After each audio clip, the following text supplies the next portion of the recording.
Hi, welcome to Carolina Varsity's 2013 Week 12 Players of the Week. I'm Dale Ross. No, I'm the pet man, Matt Morrow. Matt, I'll start out with a player from my game. I went to the Olympic Filippo Berry game. And Nigel Louallen. You remember we did a video with him. Yes, we did. And Nigel had been playing a linebacker, and last season he was a wide receiver, and actually was a very good wide receiver. And now, with all the injuries that Olympic has had, they've moved him, he's playing both sides of the ball. Okay. And Nigel played a real good ball game on both sides of the ball, and he caught the touchdown pass in overtime to win. He caught another pass earlier in the ball game that he scampered down the sideline with. Okay. So he had a great ball game. So I just wanted to call you out for that, Nigel. Good, good play, and good luck the rest of the season. And Nigel is a good young man, and you guys haven't seen the video. We got to pull them out because they've been kind of buried under the rest of the stuff. But it's on the site, and check it out whenever you get a chance.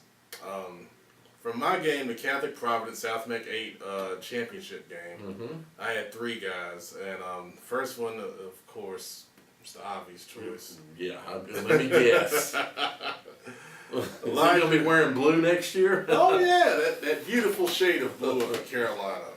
Elijah Hood with 250 yards rushing, 5 touchdowns, and a 42-17 win over Providence. And the one that everyone's buzzing about is the 80-yard touchdown run where he broke out of the pile and ran to daylight. And out of all the amazing highlights I've seen over the past couple years with Mr. Hood, that was the best one. That was amazing. But the guy paving the way for Elijah Hood, Joe Hurney, he had a great game. I watched him a lot. And I tell you, this guy comes off the ball with mean intentions on both sides. He was going both ways. He was disrupting the Providence read option in the middle of that defensive line all night long. And he was, driving guys 4 and 5 yards off the ball consistently on offense. And I tell you, those two are leaders. They're both captains. And they've done a great job for Catholic all year long. The guy from Providence I had, Austin Proehl, he had a few nice catches. Providence didn't throw it as much as I thought they would, but when they did, he made some plays. He also played some defense. He returned kicks. He did a lot. Yeah. And he was a leader all night long. So he's my player of the week from Providence, which I'm going to see them again, even though they don't want me to. I'm going to see them again this week against West Mecklenburg in the playoffs. Okay, the next player was nominated, Ikeem the Dream Allen from Mallard Creek. Apparently, and this is not his final stats and not official stats, but when they were stopped being counted, he had 15 tackles and 3 sacks in their game. I'll take that any day of the week and twice on Sunday. Oh, exactly. So, if you've not had a chance to see him play, he is a pretty impressive ball player. I've seen him against Butler and against Catholic, two fairly formidable teams, and he had outstanding ball games in both of those games. He's a very dominant lineman, very, very dominant. So, he's nominated. We don't get many lineman nominations, but that's one. I wish we would get more. Congratulations, the Dream. Good job. Next guy for me, Christian Young. He's a linebacker at Hough. 14 tackles and 2 sacks and a 24-14 victory over Vance. That was a closer game than a lot of people expected. But, this kid had a really dominating performance, and the defense had to step up because their offense didn't play as well as they have been here the past couple of weeks. And you have him as well. Yeah. You got a few more. I've got him. Exactly. I got him for 8 solo tackles. Did you say 14 tackles? I did, yes. Okay, and 2 sacks, 4 for loss, 4 tackles for loss. And he also caught the ball for 30 yards. Good job. So, great game. and the game is up on Time Warner Cable on demand. It says Butler Independence unless they've changed it, but that's actually Vance Hough. Okay. So if you get a chance to watch it, the game is up there. He did have a very good ball game. Mm-hmm. Yes, So sir. yep, there's one duplicate for us. We'll see. We may have. We've actually had two so far. Next one is I'm gonna call out several players from the Mooresville Lake Norman game. Okay. 35-31. I don't know if you're gonna have any on your list, but nope. Okay, so Tommy Bullock, the quarterback, 31-49, 349 yards and 2 TDs. That's very good. Mooresville didn't really have a good run game. They had a pretty good pass game though. Okay. He rushed for 2 TDs and he also caught a pass for a touchdown. Quarterback caught a pass, So I don't know the play, but I'm guessing it was probably a lateral to, a throwback maybe to a wide receiver who then he runs and he throws it to. There's no telling how the play developed. Could have been a pitch to a guy and he runs reverse and throws the ball, but exactly. Eric Wiggins, his wide receiver, had 6 catches for 109 yards and 1 TD. Good game. Very good ball game. Over on the Lake Norman side of the ball, of course, we got the Madden-like player, Josh Ladowski.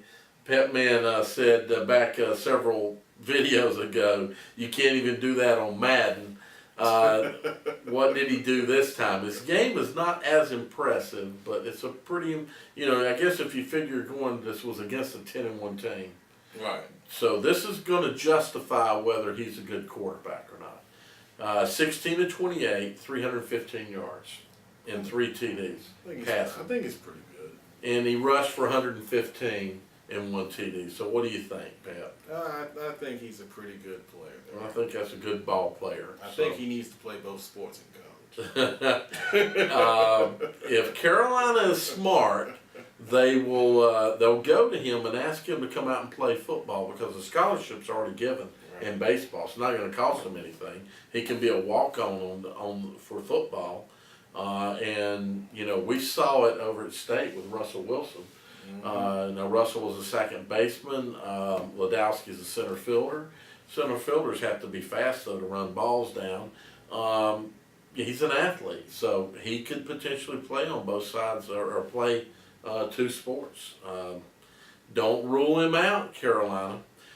Corey Joyner, a guy that you spoke about last week that Mooresville would have to shut down if they and he caught 8 of those passes for 151 yards, 1 TD, a 30-yard TD in the first quarter.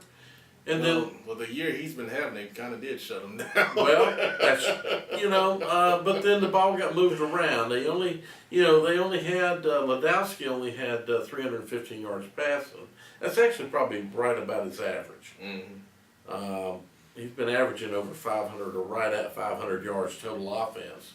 Luke Miller, one more to throw out, a wide receiver. Okay. We've mentioned him a few times this year. 4 catches, 119 yards, 2 TDs, 57 and 37 yards. So those were all nominated by Mooresville, one of our Mooresville people.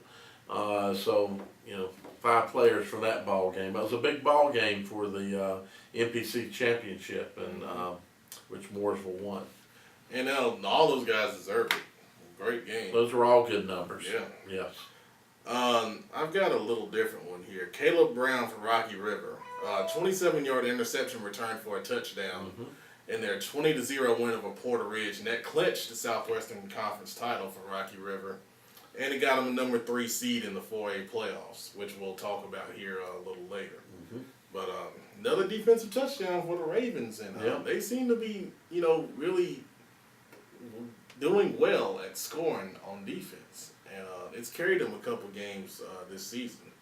Well, he is one reason why when we talk about them in a playoff video, I'm going to make the comment that I think they've got the best pass defense that I've seen this year.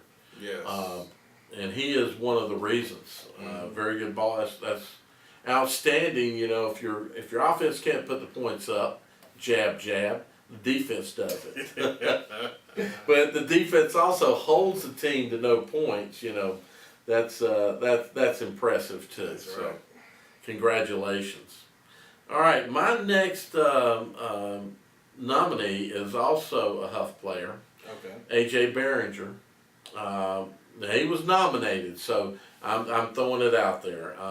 He had 4 solo tackles in the Vance game. Don't have any more stats on him. So since he was nominated, I throw it out there. Okay. I did look him up on Max Preps, and for the season, he's had 60 tackles and 2 interceptions. So he's having a pretty good season for the young man. So we're mentioning you. Thanks for the nomination. Good job, AJ. My next one is Daniel Jones, quarterback at Latin, private school here in Charlotte. 229 yards passing, 2 touchdowns, 41 yards rushing, and another touchdown, and a 30-27 semifinal win in overtime over Country Day. And that was a heck of a ball game there. And private schools are in the playoffs right now for Charlotte. And that win puts them in the state championship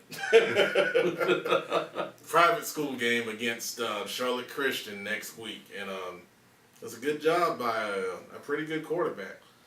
You know, you got to make a long run in. I'll not say it. All right. to get to the state championship. That is a good ball game, though, whether it's a playoff game or regular season or conference game. Right. Fantastic ball game. I'm going to bring up the next player, Alex Gourley. He's been mentioned before from South Iredell. Now, this was in a loss to Statesville Friday night. But he had, depending on what the coaches rated out at, 10 to 13 pancakes. So, again, that game, his highlights for that game are up on Huddle. So you can take a look at it. He's very impressive, a young.